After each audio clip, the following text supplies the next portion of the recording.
Hello friends, welcome to another new video. তো school service কমিশনের form fill up process ongoing এবং এই পরিস্থিতিতে একাধিক প্রবলেম আসছে এক একজনের। এবং আমি এর আগেও একটা ভিডিওতে ফর্ম ফিল আপের পরবর্তীতে কী কী বিষয় রয়েছে সেগুলো নিয়ে ডিসকাস করে দিয়েছিলাম। আজকে আরও একটা নতুন ভিডিও নিয়ে চলে এলাম যেখানে একাধিক প্রবলেমের সলিউশন থাকবে এবং আমি মনে করছি যে এই ভিডিওটা আপনাদের জন্য সমস্ত যে কোয়ারি আছে সেগুলো ফিল করে দেবে এবং সেই কোয়ারিগুলো সলভ করে দেবে। তো যারা নতুন আছেন এসজি টিউটোরিয়াল গাইডকে অবশ্যই সাবস্ক্রাইব করে পাশে থাকা বেল আইকনটি ক্লিক করে দিতে একদম ভুলবেন না, যাতে সব তথ্যগুলো আপনার টাইম টু টাইম এখানে পেয়ে যান। তো দেখুন, এর আগেও আমি একটা ভিডিওতে যতটা পেরেছি 16টা মতো প্রশ্নের উত্তর দেওয়ার চেষ্টা করেছি, বাট এই ভিডিওতে শুধু 16টা প্রশ্ন নয়, একেবারে নিখুঁত যে সমস্যাগুলো রয়েছে, যে সমস্যাগুলোর কোনো খুঁত নেই, সেই সমস্যাগুলো সলিউশন করতে চলে এসেছি। ঠিক আছে, তাই প্লিজ ভিডিওটা একটু শেয়ার করতে হবে বন্ধুদের মাঝে এবং অবশ্যই লাইক করতেই হবে। লাইক আপনারা তেমন করতে চান না, একটু লাইকটা করে দেবেন, তাতে আমারও একটু উৎসাহটা বেড়ে যায়। ওকে, তো যে প্রশ্নগুলো রয়েছে, সিবিসিএস এর মার্কস যেটা ইনপুট, সিবিসিএস টা কিভাবে মার্কস ইনপুট করবে এবং সিবিসিএস দের কি প্রসেস রয়েছে, কিভাবে ম্যানুয়াল নাকি অটোমেটিক, কোন প্রসেসটা সবচেয়ে বেটার হবে তাদের জন্য, যেটাতে আপনাদের কেস খাওয়ার সম্ভাবনা থাকবে না, সেটাও বলবো।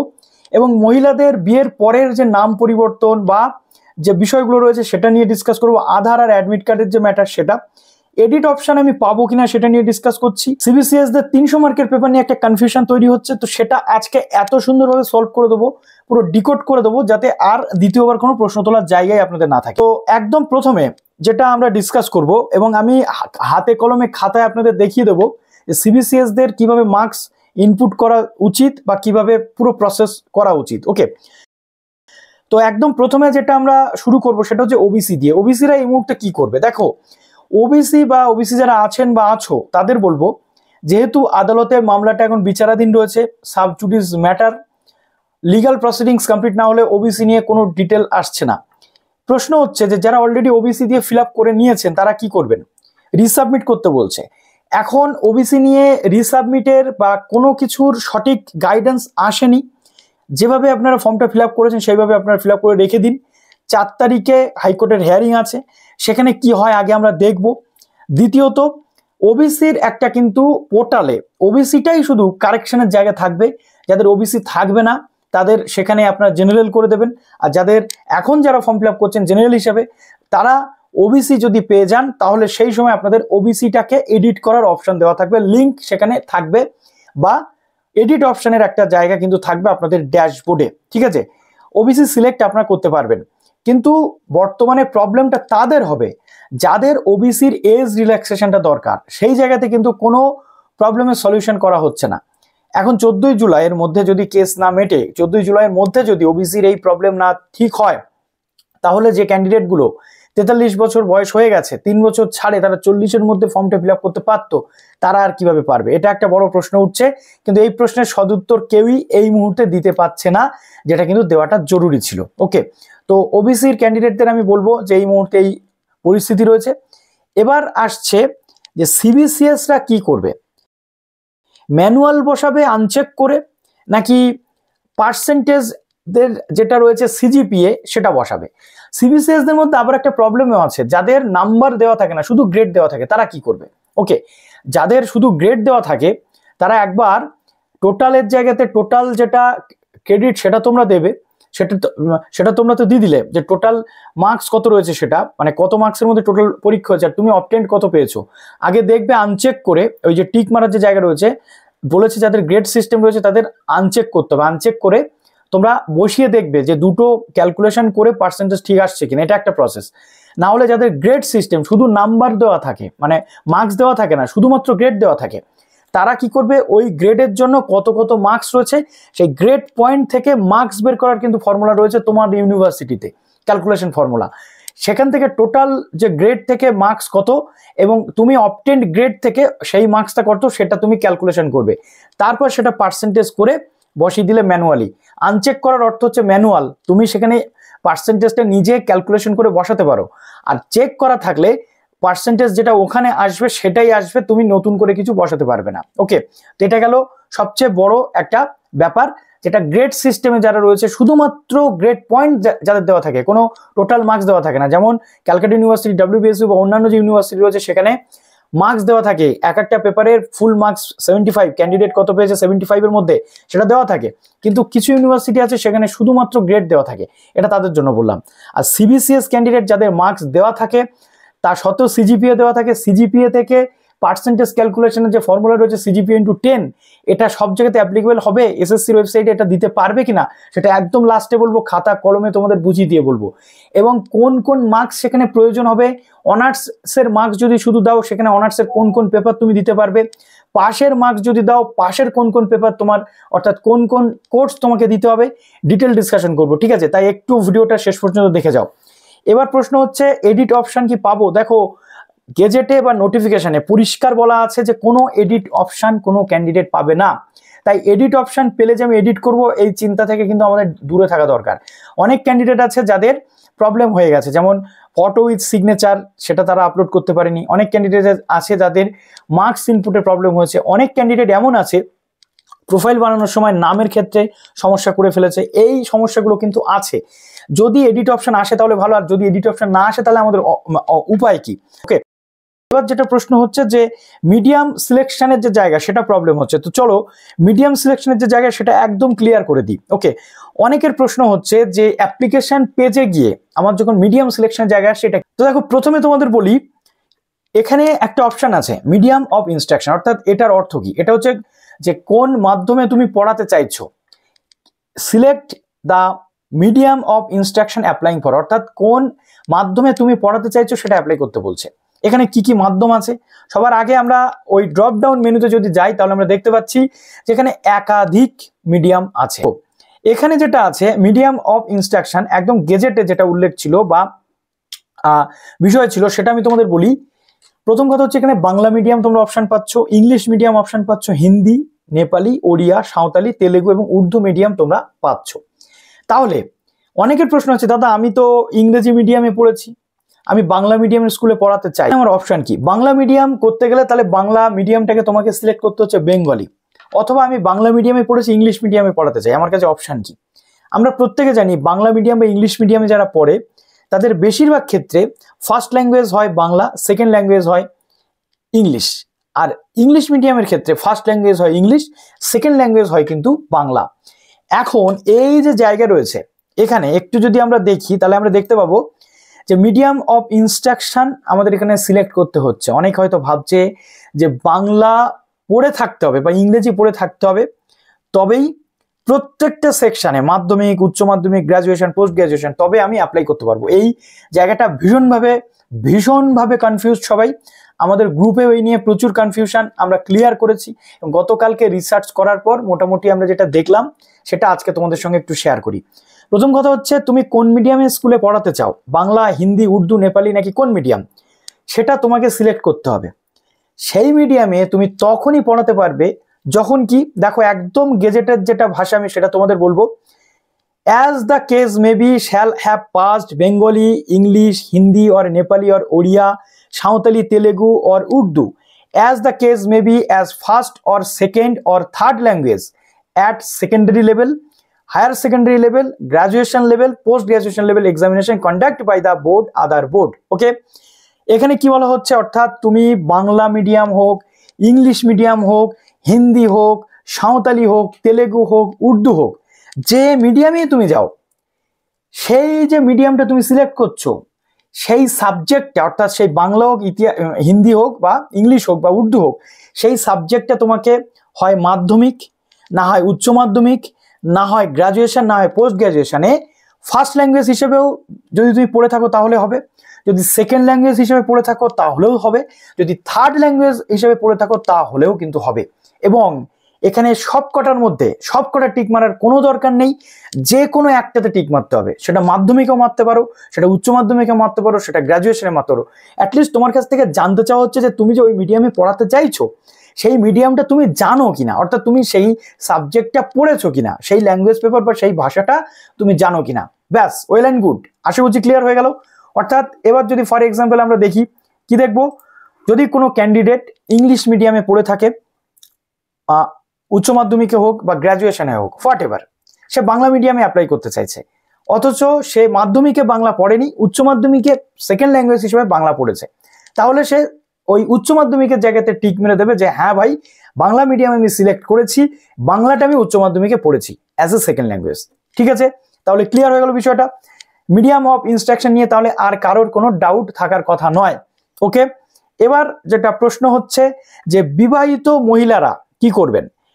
বিবাহের আগে আপনাদের নাম একরকম ছিল, বিয়ের পর আপনার সারনেম চেঞ্জ হয়ে গেছে, আধার কার্ডে সেই নতুন সারনেম এসে গেছে, কিন্তু মাধ্যমিকের অ্যাডমিট কার্ড, মাধ্যমিকের মার্কশিট, উচ্চ মাধ্যমিকের রেজাল্ট, গ্র্যাজুয়েশনের রেজাল্ট, সব জায়গাতে বিয়ের আগের নামটাই রয়েছে, বিয়ের সারনেম রয়েছে বিয়ের সময়কার। তাহলে এখন আমি কি করব? দেখুন, বিয়ের আগে টোটাল ডকুমেন্টস, আধার, ভোটার কার্ড, এগুলো বাদ দিয়ে দিন, এগুলো নিয়ে কোনো চাপ নেই, এগুলোতে যা থাকুক, বিয়ের আগে অ্যাডমিট কার্ডে মার্কশিটের যেটা আছে আপনি সেইটাই ফিল আপ করবেন। ঠিক আছে, কেননা বিয়ে হয়ে গেলেও মেয়েদের ফর্ম ফিল আপের সময় হাজব্যান্ডের নাম জিজ্ঞেস করে না, জিজ্ঞেস করে বাবা এবং মায়ের নাম। ওকে, তাহলে আমাদের কি সমস্যার সমাধান হলো যে বিয়ের আগে আমাদের যে সারনেম ছিল ডকুমেন্টসে, সেই ডকুমেন্টস ধরে আমরা ফর্মটা ফিল আপ করবো।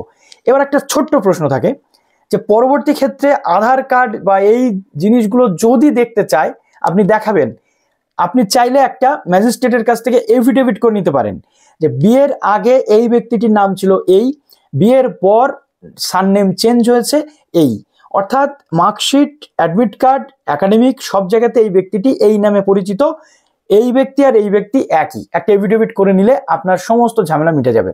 এটা একটা লিগ্যাল প্রসিডিওর আমি আপনাদের বলে দিলাম। এবার প্রশ্ন হচ্ছে যে সবচেয়ে গুরুত্বপূর্ণ প্রশ্ন যেটা আপনাদের জন্য, সিবিসিএস সিস্টেমে মার্কস ইনপুট কিভাবে আমরা করব। একদম লজিক মেনে, সিস্টেম মেনে আমি আপনাদেরকে বলবো। প্রথম কথা হচ্ছে সিবিসিএস যারা অনার্স পড়ছেন, অনার্সের জন্য আমাদের কি কি জিনিস দেখতে হবে। দেখুন, ইউজিসির গাইডলাইন অনুযায়ী বেশিরভাগ ক্ষেত্রে, বেশিরভাগ ইউনিভার্সিটি যেটা ফলো আপ করে, অনার্স পেপার কিন্তু সিসি আর ডিএসসি, এর মধ্যে জি পেপার থাকে পাস পেপার ক্যান্ডিডেটদের অনার্সের জন্য, যেটাতে ক্যান্ডিডেটদেরকে টোটাল অনার্স পেপার যেটা থাকে 75 করে আপ টু 6 সেমিস্টার পর্যন্ত পড়তে হয়। অনার্স পেপারগুলোতে এক একটা ইয়ারে বা এক একটা সেমিস্টারে আপনাদের 2 বা 3টে 4টে করে অনার্স পেপার থাকতে পারে, কিন্তু পাস পেপার আপনাদের কতটা? 2টো পেপার। পাস পেপার আপনাদের 150, 300 পড়তে হয়। ওকে, অনার্স পেপারের মার্কস যেটা সেটা সবসময় বেশি থাকে। তাহলে এখান থেকে আমি যেটা বুঝলাম, সিসি আর ডিএসসি পেপারের নাম্বার যদি অনার্স চাই, আমি সেখানে অনার্স হিসেবে যদি ফিল আপ করি 9-10 আমি সিসি আর ডিএসসিটাই ফিল আপ করবো। ওকে, সিসি ডিএসসি মিলে যেটা টোটাল মার্কস হবে আর আমি কত পেয়েছি সেটা করতে হবে। 10 মার্কস পেয়েছি সেটা থেকে টোটাল মার্কসটা ভাগ ইন্টু 100 করলে আপনার পার্সেন্টেজ বেরিয়ে যাবে। সেই পার্সেন্টেজটা আপনি ওখানে আনচেক করে ম্যানুয়ালি ইনপুট করুন, কোনো ভুল নেই, আমি আপনাদের বলে দিচ্ছি। ওকে, এবার প্রশ্ন হচ্ছে দাদা আমি অনার্সের ক্যান্ডিডেট, আমি কি তাহলে পাস সাবজেক্ট আমার যেটা ছিল সেটা নিয়ে বসতে পারবো? উত্তর হচ্ছে না। প্রথমে যখন সিবিসিএস আসে বা এনইপি আসে তখন থেকে একটা জিনিস কিন্তু সবার ক্লিয়ার হয়ে গেছিল যে পাশের পেপারে নাম্বার কমিয়ে দেওয়া হয়েছে, 300 মার্কের পেপার কেউ পড়ছে না, পাশে নেই। কাজেই অনার্সেরটাই হচ্ছে কোর, অনার্সের পেপারটা নিয়েই আমাদেরকে আগামী দিনে এগোতে হবে। অর্থাৎ 150 মার্কস করে এক একটা পেপার আমরা পাশে পড়েছি, কোনো মতেই সেই পেপারে ফুল পেপার বা ফুল মার্কসের পেপার সেটা নয়, আমি সেটা কিন্তু পরীক্ষা দিতে পারবো না, এসএসসি বা নেট সেট বা যাই কিছু হোক। ঠিক আছে, এটা একটা বিষয়। 2 নম্বর হচ্ছে যেটা যে আমি পিওর পাস নিয়ে পড়েছি সিবিসিএস, আমি কি পরীক্ষা দিতে পারবো? অবভিয়াসলি দিতে পারবে। কেন দিতে পারবে? তার কারণ পাশের 3টে পেপারের মধ্যে সিসি, ডিএসসি আর জি, এই 3টে পেপার পাশে ক্যালকুলেশন করতে হবে তোমাদের। বাকি যে এইসিসি পেপার, এসিসি পেপার এবং মিল পেপার, এগুলো কিন্তু কাউন্টে আসবে না, এগুলো মেন পেপার নয়। মেন পেপার যেগুলো রয়েছে সেইগুলোকেই তোমাকে কাউন্ট করতে হবে। ঠিক আছে, আশা করছি এখান থেকে পুরো ডিটেলটা বলে দিলাম। এবার আমি একটু তোমাদের দেখিয়ে দিই যে ক্যালকুলেশনটা ঠিক কিরকম হতে চলেছে। ওকে, তো দেখো এখানে আমাদের সামনে যেটা রয়েছে এটা হচ্ছে ওয়েস্ট বেঙ্গল স্টেট ইউনিভার্সিটির যে মার্কস ডিভিশন সেটা। ওকে, ডাব্লিউবিএসইউ, ক্যালকাটা ইউনিভার্সিটিরও এরকম থাকবে, বর্ধমান ইউনিভার্সিটির এরকম থাকবে। ঠিক আছে, এবার প্রশ্ন হচ্ছে এখান থেকে আমরা কোনটাকে অনার্স ধরবো, কোনটাকে ধরবো না। তো প্রথম কথা হচ্ছে দেখো, অনার্সের যে পেপার সেটা হচ্ছে সিসি পেপার। তুমি ধরো এডুকেশনে অনার্স নিয়েছো, বেঙ্গলিতে অনার্স নিয়েছো, সিসি পেপার দেখবে তোমাদের অনার্সের পেপার, বেঙ্গলি পেপার 75 করে ফুল মার্কস থাকে, 14খানা এখানে কোর পেপার তোমাদের কিন্তু রয়েছে। এখানে হয়ে গেল তোমাদের 1050। ঠিক আছে, এটা তোমাদেরকে প্রথমে কাউন্ট করতে হবে, যোগ ডিএসসি পেপার এই ডিএসসি পেপার মানে তুমি কিভাবে করছো, এটা টোটাল মার্কস আর তুমি কত পেয়েছো, ঠিক আছে? এটা ফুল মার্কস। ডিএসসি পেপার তুমি এতদিন ধরে যে পেপার তুমি পড়াশোনা করেছো সেই পেপারে তুমি সিসি পেপারের টোটাল পেপারগুলোতে তুমি কত পেয়েছো, আচ্ছা, এবং এখানে ফুল মার্কস, এবং ডিএসসি পেপার তুমি কত পেয়েছো। অনার্সের ক্যান্ডিডেটরা কিন্তু যখন এখানে যে অপশন আছে অনার্স দেখিয়ে 9-10 যে বসতে চাইছে, শুধুমাত্র অনার্স দেখিয়ে সে বসতে পারছে। অনার্স প্লাস পাস দেখিয়ে যদি কেউ বসতে চায় তাকে সেও বসতে পারছে, সেক্ষেত্রে কি করতে হবে বলে দিচ্ছি। আর শুধু পাস দেখিয়ে যদি কেউ বসতে চায় সেটাও কিন্তু আমি তোমাদের বলে দিচ্ছি, ঠিক আছে? তো অনার্স দেখিয়ে যারা বসতে চাইছো তাদের জন্য এই দুটো পেপার, এই যে এই সিসি পেপার ডিএসসি পেপার, এটা মিলে হয়ে যাচ্ছে কত, 1350 টোটাল আসছে। টোটাল মার্কস 1350, তুমি কত পেয়েছো 1350, সেই মার্কসটা থেকে 1350 ভাগ করে দিতে হবে, দিয়ে ইনটু 100 করলে তোমাদের অনার্সের পার্সেন্টেজ এবং মার্কস কিন্তু বেরিয়ে যাচ্ছে হলো। এবার দেখো অনেক ক্যান্ডিডেট এরকম থাকবে যাদের কিরকম না, আমি অনার্স প্লাস পাস ধরে আমাকে 50% করতে হবে, সেক্ষেত্রে তুমি কি করবে, সেক্ষেত্রে কিন্তু তোমাকে অনার্সের এই সিসি পেপার সঙ্গে ডিএসসি পেপার যোগ জিই পেপার যোগ করতে হবে, ঠিক আছে? আর বাদ বাকি যে এইসিসি পেপার রয়েছে, এসিসি পেপার রয়েছে, এগুলো কিন্তু কাউন্ট হবে না। যেখানে তোমাকে জানতে চাইবে যে ভাই এসিসি পেপারে তুমি কত পেয়েছো, সেখানে তোমাকে এসিসি পেপার দিতে হবে। যেমন ক্যালকাটা ইউনিভার্সিটিতে পিজি অ্যাডমিশনের সময় সিসি ডিএসসি এবং এসিসি পেপার দেখে, ঠিক আছে? কিন্তু এসিসি পেপারটাকে কিন্তু প্রপার অনার্স পেপার বলা চলে না, যার জন্য এসিসি পেপারটাকে তুমি এখানে বাদ রাখবে। শুধুমাত্র এই যে পেপারটা, এই দুটো পেপার অনার্সের ক্ষেত্রে, আর অনার্স প্লাস পাস যদি তোমাকে বলে এই 3টে পেপার তোমাকে জয়েন্ট করিয়ে টোটাল কাজ কিন্তু করতে হবে, ঠিক আছে? তো এখান থেকে তোমরা বুঝে গেলে বিষয়টা। এবং যদি তোমাদের অনার্স প্লাস পাস হিসেবে ধরতে হয় তাহলে 1650-এর মধ্যে তোমাদের কাউন্ট করতে হবে, ওকে? এবার আসছে পিওর পাস যারা পড়েছো, পিওর পাসদের জন্য কি হবে। দেখো পিওর পাসদের জন্য টোটাল পাসের সিসি পেপার 75 × 12, এই হয়ে গেল 900 ফুল মার্কস, ওকে? আচ্ছা, এবার চলে আসছে কি, এবার দেখো এখানে বিএসসির ক্ষেত্রে একটু আলাদা। বিএসসি জেনারেলের ক্ষেত্রে বিষয়টা কি, সিসি পেপার রয়েছে 12টা, আচ্ছা, এখানে ডিএসসি পেপার যেহেতু এখানে 4টে, এখানে কিন্তু সেটা রয়েছে 6টা। এখানে যেটা নেই সেটা হচ্ছে জিই পেপারটা কিন্তু বিএসসি পাশে বা সায়েন্সে থাকে না, কিন্তু অলমোস্ট দেখো এখানে 1350, 9 আর 4 1350 কিন্তু তোমাদের টোটাল যে পাস পেপারের এই দুটো পেপার মিলে যে ক্যালকুলেশন সেটা হচ্ছে। এখানেও কিন্তু এই সিসি পেপার ডিএসসি পেপার এবং জিই পেপার এই 3টে পেপার তোমাদের মিলে টোটাল 1350 পাস পেপার হচ্ছে। আর বাদ দেবে কি, বাদ দেবে এইসি পেপার আর এসিসি পেপার, এই দুটো পেপার কিন্তু তোমাদের বাদ চলে যাবে পাশের ক্ষেত্রে।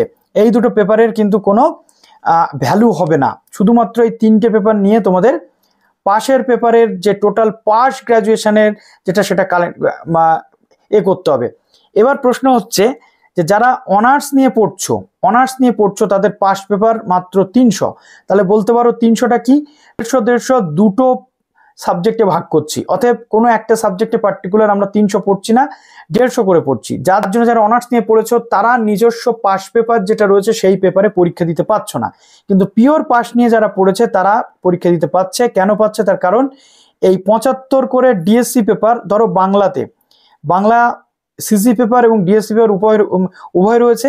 টোটাল 6টা সেমিস্টারে একটা ক্যান্ডিডেট বাংলা নিয়ে যদি পড়তে চায়, যদি তার সিসি পেপার বা ডিএসসি পেপার বাংলা হয়, সে 450 মার্কস কিন্তু পড়ছে এক একটা পেপার বা এক একটা সাবজেক্ট। কাজেই এখান থেকে তারা কিন্তু 300 মার্কের এলিজিবিলিটি ক্রাইটেরিয়াটা কমপ্লিট করে নিতে পারছে, কিন্তু যারা অনার্সের ক্যান্ডিডেট তাদের পাস পেপারে সেটা তারা করতে পারছে না। অতএব সিবিসিএসএ যারা অনার্সের ক্যান্ডিডেট তারা কিন্তু কখনোই পাস পেপারে এসএসসি দিতে পারবে না যদি না রুলস পরিবর্তন হয়। ক্লিয়ার হলো কি বললাম? পাশের ক্ষেত্রে তোমাদের কোন কোন সাবজেক্টে তোমরা পরীক্ষা দিতে পারবে, সিসি আর ডিএসসি যে সাবজেক্ট থাকবে সেটা দিতে পারবে পরীক্ষা। ধরে নাও বাংলা রয়েছে তোমার সিসি পেপার, ডিএসসি পেপার রয়েছে তোমার কিন্তু হিস্ট্রি, ঠিক আছে?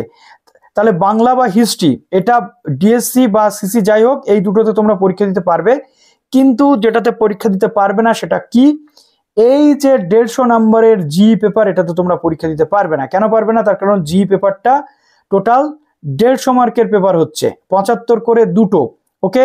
অতএব এখান থেকে এটুকু তোমরা মোটামুটি বুঝে গেলে যে 150 মার্কের পেপার হাফ পেপার, এই পেপারে কিন্তু পরীক্ষা দেওয়া যাবে না। অতএব যারা পাস নিয়ে পড়ছো পিও তারা সিসি বা ডিএসসির মধ্যেই তোমাদের কিন্তু চুজ করতে হবে। না হলে কিন্তু তোমরা পরীক্ষা দিতে পারবে না। ওকে, অর্থাৎ আমার ফার্স্টে বাংলা রয়েছে, আমার তারপরে হিস্ট্রি রয়েছে, আমার লাস্টে রয়েছে পল সায়েন্স। ঠিক আছে, এই দুটো হচ্ছে সিসিডিএসসির মধ্যে আমি এই দুটো পেপারে বা এই দুটো সাবজেক্টে পরীক্ষা দিতে পারবো, এসএসসি অ্যাপ্লাই করতে পারবো। এই দুটো এই যে পল সায়েন্স লাস্টে, এটাতে পারবো না, যেহেতু জি পেপারটা ফুল পেপার নয়, এখানে আমি 150 মার্ক পড়েছি। ওকে, তো এইভাবে পুরো প্রসেস হতে চলেছে। এইভাবে তোমাদেরকে কেউ বোঝায়নি এখনো পর্যন্ত, তাই তোমরা ভালো করে একটু বুঝে নাও যে পাস, যারা পিওর পাস পড়ছো তাদের এই 3টে কালেকশন, এই 3টে ক্যালকুলেশন করে তোমাদের পরীক্ষাটা দিতে হবে। আর যারা বিএসসি জেনারেল পড়ছো তাদের এই সিসি ডিএসসি ধরে হিসেব করে কিন্তু কত পেয়েছো তার উপর পার্সেন্টেজ ক্যালকুলেশন করে এখানে ফর্ম ফিল আপটা করতে হবে। তো এইভাবে আশা করছি সমস্ত যে ডাউট সেটা ক্লিয়ার হয়ে গেল। আর একটা ডাউট ক্লিয়ার করে দিই, অনেকে বলছো অনার্সে 50% নেই, পিজিতে আছে, আমি তাহলে অনার্সের ঘরটা কি ফাঁকা রাখবো নাকি কি করব? দেখো, হাইয়েস্ট মার্কস যদি পিজিতে থাকে, পিজিতে দেখা যাচ্ছে 60% আছে, গ্র্যাজুয়েশনে আছে তোমার 55, গ্র্যাজুয়েশনটাও তোমাকে ফিল আপ করতে হবে, পিজিটাও ফিল আপ করতে হবে, লাস্টে 60% যেটা সবচেয়ে বেশি পিজি, সেই মার্কসটা ক্যালকুলেশন হবে। ক্লিয়ার হলো কি বললাম? আবার যাদের দেখা যাচ্ছে অনার্সে 45% আর পিজিতে আছে 60%, তুমি ভাবছো এই 45টা অ্যাপ্লাই এখানে তুমি ইনপুট করবে না? অবশ্যই তোমাকে ইনপুট করতে হবে। ঠিক আছে, তো এইভাবে পুরো প্রসেস হতে চলেছে। এরপরেও যদি কোনো প্রশ্ন থাকে কমেন্টে জানাও। ভালো থেকো সবাই, বেস্ট অফ লাক।